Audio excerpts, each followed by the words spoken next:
We're back in another video, and today we're going to be showcasing 5 more data packs for Minecraft 1.20. I'm currently in 1.20.1, but I'm pretty sure all the data packs work in 1.20 as well if you are still playing within that version. Also, all the data packs will be linked in the description in order that I cover them. So the first one will be at the top, the last one will be at the bottom. So the first data pack adds quests to the game. It's a little bit more advanced than the actual advancements. So if you do /trigger quests, as you can see, welcome to the quest system. This data pack provides some rich questing experience in Minecraft where you can embark on exciting adventures and earn valuable rewards. Choose an option below to explore more about the questing gameplay. And then you can do types, how to obtain quests, shops, and credits. Clicking on types will show you the types of quests you can get. You can get easy, rare, epic, and legendary. Also, the quest obviously will be in that category, and the rewards you get depend on the category as well. How to obtain quests? You can get quests by doing certain things. So defeating mobs, engaging in battles with monsters, and earn quests as drops from defeated mobs.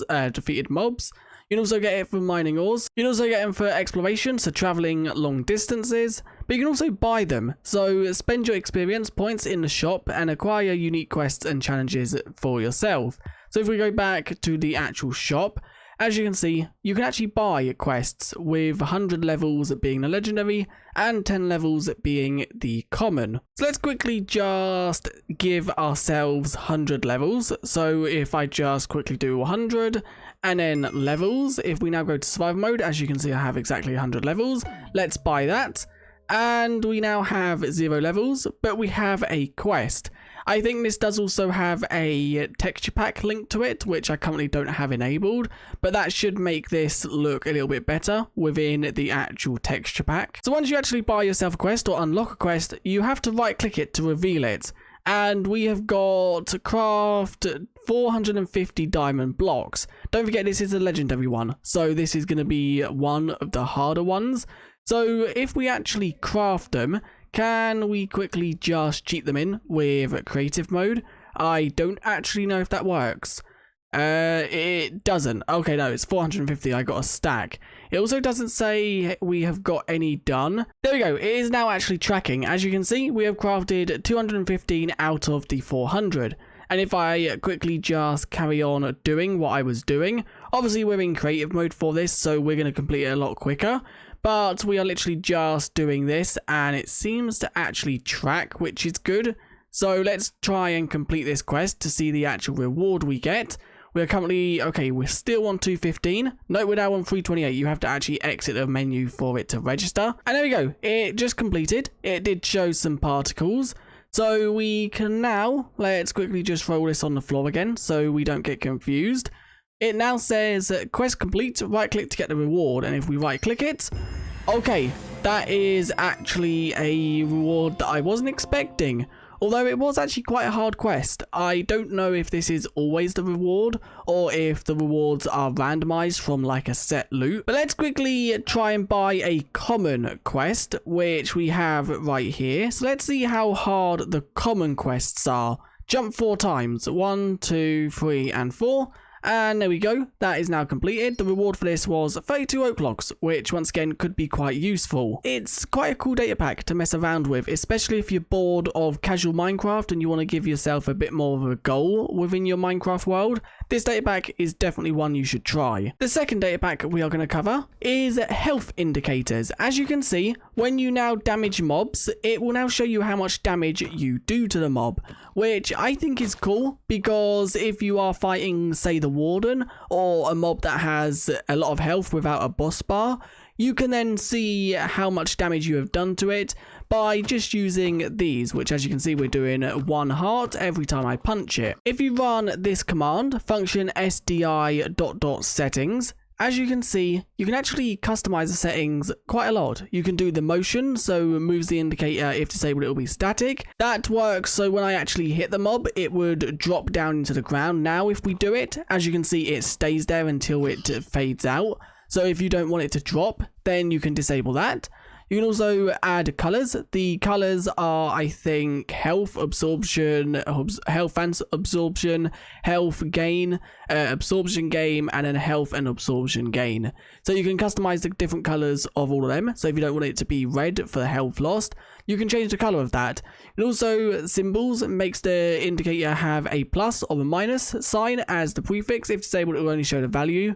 So that's if you're obviously adding or removing health from an entity. And you also do it so it hides decimals. So if you do like half a heart, then you can see, so if we quickly just turn that off and now go and punch an entity, if I can actually find one now. I think I've killed all the ones around us. So if we quickly just punch this zombie, as you can see, it now says 1.0. The next data pack we're going to cover is called Cavernous. This adds a lot of new biomes and structure to the game, but it is literally only a data pack. As you can see, we have what looks to be a dungeon right here.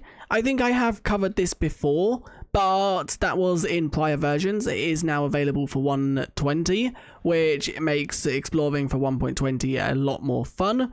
So there is dungeons it adds. As you can see, if we go all the way down here, it adds some like volcanic biome, which I think is really cool. It would be a pain to actually adventure across. There is this biome right here, which is called Lush Dripstone Cave. So it's kind of the mix between the Lush Cave and also the Dripstone Cave, and they're combined into one. So if you want dripstone or lush blocks, it's always best to come here if you obviously find this, because they are both right mixed in together. There is a village inside of this lush caves, and the village is made out of moss and copper.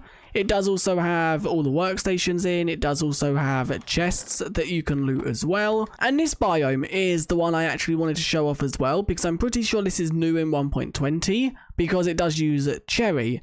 This biome is called the Glowshroom Caves, and it uses some vines, which I think, yeah, these are just vines tinted where the grass color is changed. It adds cherry wood to the biome, and it does also add pearlescent frog lights and also the ochre frog lights as well. There are also some pink petals scattered around in little patches around the biome. So this is another way to find cherry, and it is also a way to find frog lights without actually having to have frogs that kill magmas. And the final one that I'm going to showcase is the icy caves. This just adds caves made out of snow and ice. As you can see right here, if we just look around, you can see that there are just literally ice and snow pillars, and also the whole floor is made out of it. So it does make getting ice and snow a lot easier. Although it seems like we have found a very small one right here, Deep Dark Overhaul. And as you can see, that is exactly what it does. It has removed the center part as far as I can see. Ignore the biomes, that isn't a part of the Deep Dark Overhaul, that's a part of the Cavernous mod or data pack. But this one, as you can see, completely overhauls the actual biome or the Deep Dark. It adds some structures to the ancient city that are new, and it also makes the ancient city feel a little bit more like a nether fortress sort of thing. It does also change a lot of the blocks, but the center part is what has changed mostly. As you can see, the center part of the actual structure is now a warden statue rather than the portal looking thing. There are also some new entities within the Deep Dark Enhanced, I actually think the data pack is called. The first one is gotten if you actually kill the warden. So let's quickly just take the warden out, which we should be able to do pretty quickly. I actually didn't have the resource pack enabled, but as you can see, I now have it enabled, and this is what this mob looks like. This is spawned when you actually kill the warden, and it has double the amount of health as the warden, so it's a lot more actual harder to kill, which is insane. You can also get the Warden's Antler, which when held you gain the echolocation power of the Warden. You can see mobs through blocks ahead of you, which, yeah, as you can see, if I hold it in my hand, it gives that mob glowing and I can actually see where the mob is at all times. If we quickly just teleport to it, it's called an outpost, and it looks, oh wow, okay, it is massive. I was expecting it to be like a little pillager outpost, but it is actually insane in the size.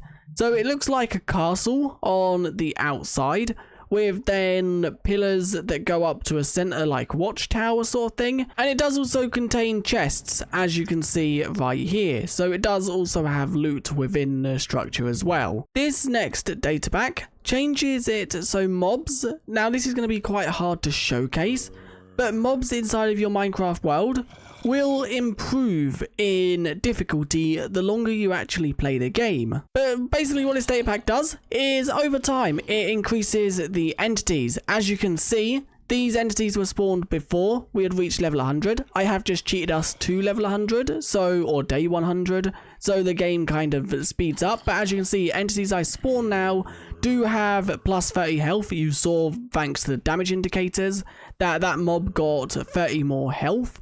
And they are getting effects. As you can see, these ones have super speed. So they are actually more advanced, and this works with quite a lot of mobs within the game. Zombies, skeletons, I think piglings have also affected. So it just basically, the longer you are within your Minecraft world, the harder mobs will become, which I think is a really cool idea. Obviously, it does make the game harder the longer you play though, but it also wouldn't, because the longer you play, the more OP you will get, meaning the mobs might not be as OP by the time you get to day 100, because you should have netherite, enchantments, and stuff like that. If you want to change the Minecraft difficulty above hard mode, maybe try installing this data pack, as it definitely does do that. But anyway, if you did enjoy this video, do leave a like and subscribe. All the data packs will be linked in the description, and there'll be more details about them on their download pages. So if you like the sound of a data pack but want to know more info about it that I didn't cover, definitely check out the download pages. But anyway, if you did enjoy, leave a like and subscribe, and I guess I'll see you guys in the next one. Bye.